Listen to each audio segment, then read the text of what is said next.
Recording in progress. Good day, you guys. Welcome to the Big Messy Bun, episode 57.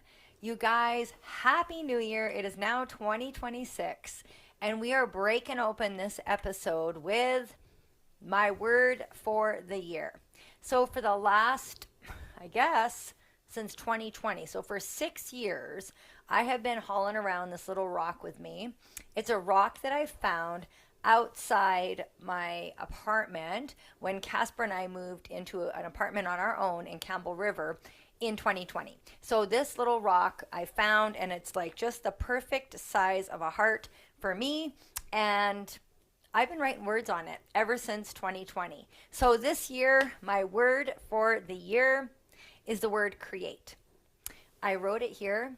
I still feel all my words. So just because I choose a new word, it doesn't mean the other words are like not necessary. They just help me get focused, and it's fun to find one word to kind of latch on to. It feels good. So my word this year is create. So we're going to talk a little bit about the word. We're going to talk about the number 57, and we're going to talk about what a new year can feel like. Now, I follow a lot of accounts on the internet. I am also on the internet. Charlie is about to bark. I need to grab her a bone, so I'm going to chat with you guys while I get up. When I do a Zoom call, when I teach a fitness class, when I FaceTime family, she is a spoiled little girl, and she gets a bone every time. Anyone who spends a little bit of time with me knows this about her, and that's it. She gets one bone, and then we are good. We are golden. We are ready to finish recording this episode. So, okay, you guys, where was I going? I went and got the bone. I got distracted. I did take notes, though. I do come with notes because it helps me get like back on track. So the number 57, just for fun, I looked it up. Actually, Lance and I were looking this number up last week, and personal growth and change were related to the number 57. And I thought, what a perfect word and word combo to go with this number as we enter 2026. That's where I was just before I got the bone, talking about being on the internet and people's New Year's resolutions and goals and everything that's out there right now. I was chatting with actually quite a few people, but one person in particular in person, and we were just saying how sometimes January isn't the best time to like, I'm going to do all the things. It might be a good time to kind of continue the good things that are going well for you and look at slowly building on that. Or you might be like ripping that Band-Aid off and you're going to do all the things. But her and I both agreed that the springtime is like such a vibe. It's such a natural time to want to tackle more. Right now, we're smack dab in the middle of winter. You might find yourself even coming down from the holidays with a little bit of like sadness that it's over and now it's a new year. Like there could be a mix of emotions. I know I'm experiencing them. And so I thought maybe you guys are too. So I chose, excuse me, the word create for a couple of reasons. One, I love being creative. I do. I love figuring things out. I love trying new things. And that was my first reason why I like that. I also have a few things that I want to create this year, and I thought I need to keep that at the forefront of my vision so that I continue on the path to get the things done that I need to get done in order to create. So for shits and giggles, I thought I'm going to look up the word create on Google. And so Google says to create something is to bring something into existence, something new. So I kind of knew that, but the creative process is how I work that word into my goals for the year. I even wrote it in my journal that I did journal a few things that I want to work on, and I called it the creative process. And so I know that for myself, over the last few years, figuring out what truly makes me tick has been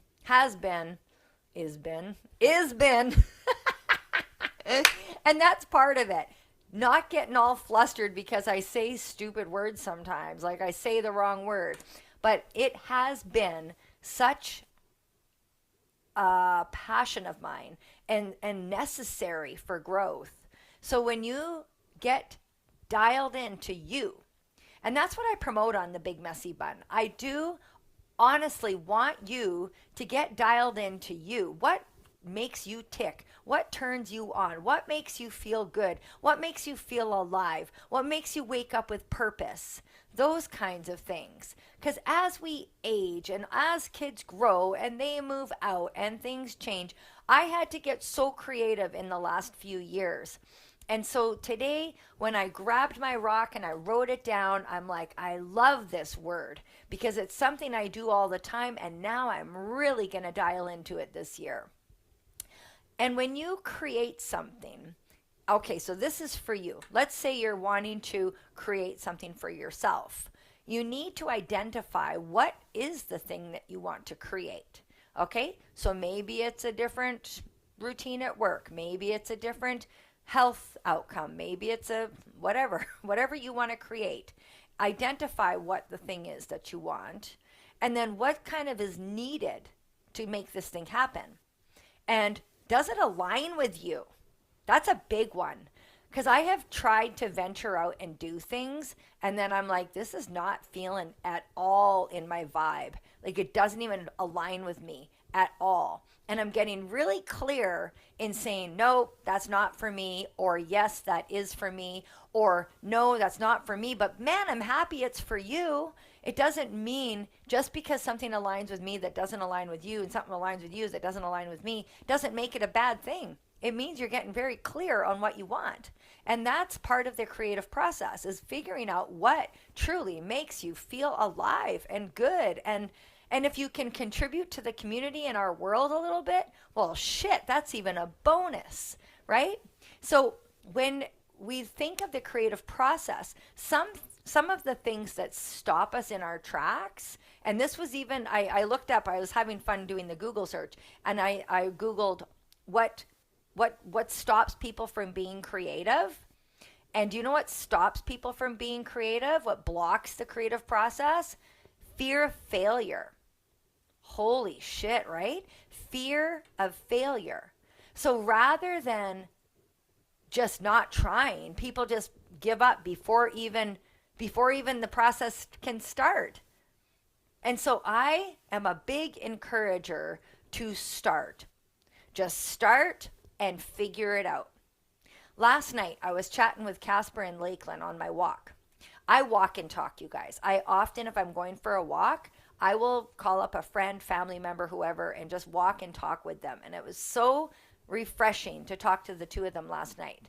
And so we were talking about when Casper decided to take a job a few years back. So he's been with the same company almost 5 years. And I said to him, I clearly remember the day you came home. So now I'm going to take you back to 2021. It was the January, February. It was about 2021, like this time, roughly. It was around February. And he and I were living in an apartment together in Campbell River. And we had to figure shit out fast, okay? We had to really figure out, are we going to sink or are we going to swim or what are we going to do?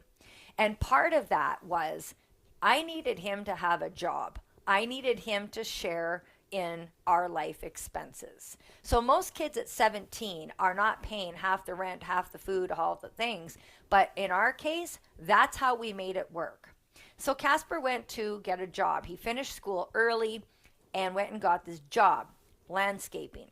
He came home after 3 days and said, I'm not doing that. The guy's a jerk. He's an asshole. I'm not doing it. And I'm like, I need you to have this job. Like, panic struck over me. I'm like, Casper, like, rent is going to be due. I need you to have your job, blah, blah, blah. I was so panicked. He goes, it's okay, Mom. I applied for a job on Indeed. I'm like, what the fuck's Indeed? I don't even know what Indeed is. Well, it's a place where you go look for jobs. I said, what are you going to do? And he goes, it's for countertop installing. And I'm like, you don't know how to countertop install? You know what he said? I'll figure it out. You guys, 5 years later, that kid is rocking the shit out of his job. He is doing phenomenal. Phenomenal. And you know what he did? He just started. He just went for it. He just he wasn't scared. He was 17 years old, and he goes and applies for this job and got the job, and he has crushed it. He is crushing it. And guess what? February of last year, Jack took a leap and took a chance, left a job, left good pay, jumped in a plane, flew, well, actually, no. Let me be clear. He and his girlfriend in Casper hauled their life from Edmonton to Campbell River in a U-Haul and a couple of vehicles in the middle of fucking winter, February last year. So he also just leapt and just went for it. Didn't have it all figured out, but he has figured it out. And the two of them are just killing it out there. They're doing so good. So anyways, why am I bringing this up? Because last night I was talking to Casper and Lakeland, and they talked about setting goals for themselves, the four of them. So my two sons and their girlfriends sat down about a week or 10 days ago and got out paper and wrote down some goals, you guys. It was so fucking awesome and inspiring. And we're talking all kinds of goals. I'm not going to share their goals. It's not my business. But we're talking in all areas: health, finance, job, relationship, life, all of it. They covered it, you guys. It wasn't just one thing. Let's just bang out this thing or that thing. No, they are being strategic and planning and prepping. And I freaking was so inspired by them that I got my own journal out and wrote down my goals for the year and what that creative process is going to look like for me. And so today I wanted to share that with you, that if you're feeling it, get a piece of paper out right now and start figuring out some stuff for you. And listen, if you're listening to this today and you're like, I'm not ready, bookmark this, save this, and play it in March when you're feeling better about all the things. When the days are getting longer, the weather is warmer, come back to it, bookmark it, and say, you know what? I like this plan, but I'm going to come back to it in March. If you're not ready right now, then I'm going to say this: be kind to yourself. Keep up with the things that are making you feel good. Keep doing the things that are going to move the needle forward. Because here's the other truth, is that your health requires you to take care of you, right? I talk about health a lot on this podcast. It's because of what I'm passionate about. And I'm also very, very, very aware that it's your responsibility to do this. I know, I almost had responsibility as my word, but I wanted something fresh. And the word create just felt really great this morning when I wrote it down. So it's very cute too, you guys. I did 2 colors on my rock, pink and black and a heart, and it's just so damn cute. But you have to come watch the YouTube video for that one. So here's the thing, you guys. If you're sitting here today and you're not ready to, rip off the Band-Aid and go do some new things and set some goals, first things first you can do just this week, drink a little bit more water, try to get a little bit more sleep because you're probably behind. Toss some vegetables into your body, because if you're like me, I ate so many sweets and chips and stuff, dips and all the things for the last 2 weeks that I'm like, I need vegetables in my life. And so I just made an amazing stir fry that I'm going to eat now for the next 3 days. And it's just full of vegetables and protein and some rice and some flavor. And it's so yummy. And so I did that for myself. Rather than I was looking around like, do I just continue and eat handfuls of trail mix and call it a meal? No. Come on. You can do better. I know you can. So if you haven't ate a vegetable in the last 2 weeks, I encourage you to get some vegetables into your body, get some water into your body this week. And if you have it in you, grab a piece of paper or grab a notebook. I was going to grab mine, but it's under my rocks in my phone. Grab something and write into it.